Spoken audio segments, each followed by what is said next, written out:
అందరికీ భోగి శుభాకాంక్షలు. ఈరోజు మన ఊరు కోలవెన్ను రామాలయంలో శ్రీ గోదా రంగనాథులు స్వామి వారి కళ్యాణం అంగరంగ అత్యంత వైభోగంగా చాలా అంటే చాలా చాలా బాగా జరుగుతుంది. అందరము కూడా మన కనులారా చూసి తిలకిద్దాము. శ్రీ సీతారామచంద్రుల వారి, శ్రీ రాధాకృష్ణుల వారి కృపా దీవెనలు అనుగ్రహం మనందరిపైన ఎల్లవేళలా ఎప్పుడూ ఉండాలని చెప్పి మనస్ఫూర్తిగా కోరుకుంటున్నాను. ఇక ఈరోజు తిరుప్పావై 29వ పాసురం గురించి మన అర్చకుల స్వామి వారు ఏమని వివరిస్తున్నారో అందరము శ్రద్ధగా శ్రవణం చేద్దాము.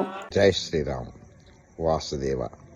ప్రియ భగవద్బంధువులారా, మన అన్నాల తల్లి ప్రసాదించిన ధనుర్మాసోపంలో ఈరోజు 29వ రోజు. ఈరోజు పాసురంలో మన అన్నాల తల్లి ఒక భక్తుడు భగవంతుడి దగ్గర ఏ విధంగా ఉండాలనేటువంటి విషయాన్ని మనకి తెలియజేస్తూ ఉంది. బాగా తెల్లవారక ముందే మసక చీకటిలో లేచి వచ్చి నీ సేవకు చేస్తూ మంగళాశాసనాలు పాడుతున్నటువంటి మాకు జీవనం సాగించే గోపాలవాడిలో సామాన్యులు అంటే జన్మించిన అందరికీ కూడా అందుబాటులో ఉండేవ స్వామి. దాసానుదాసులమైన నిన్ను సేవిస్తున్న మా అంతరంగ భావాలను తృణీకరించొద్దు స్వామి. ఈరోజు నీవు అనుగ్రహించే పర అనేటువంటి వాయిద్యాన్ని స్వీకరించి పరమార్థాన్ని స్పందేందుకు మాత్రమే రాలేదు స్వామి. ఓ గోవింద, ఎల్లవేళలా 7 జన్మల స్వామివారితో సంబంధాన్ని కలిగి ఉండి సేవలు చేయగోరుతున్నామయ్యా.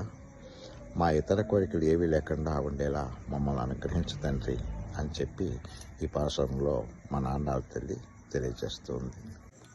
ప్రియ భగవద్ బంధువులారా, ధనుర్మాస మహోత్సవంలో చివరి రోజు భోగి మహాపర్వదినాన్ని పురస్కరించుకొని అనగా 14వ తేదీ ఉదయం 10:30 గంటలకు గోదా శ్రీకృష్ణుల తిరుకళ్యాణ మహోత్సవ కార్యక్రమం అత్యంత వైభవంగా జరుపుటకు ఏర్పాటు చేస్తున్నాము. భక్త మహాశయులందరూ కూడా స్వామివారి కళ్యాణ మహోత్సవంలో పాల్గొని స్వామివారి అన్ని ప్రసాదములను స్వీకరించి గోదా శ్రీకృష్ణుల అనుగ్రహానికి పాత్రలు కావాల్సిందిగా విజ్ఞప్తి.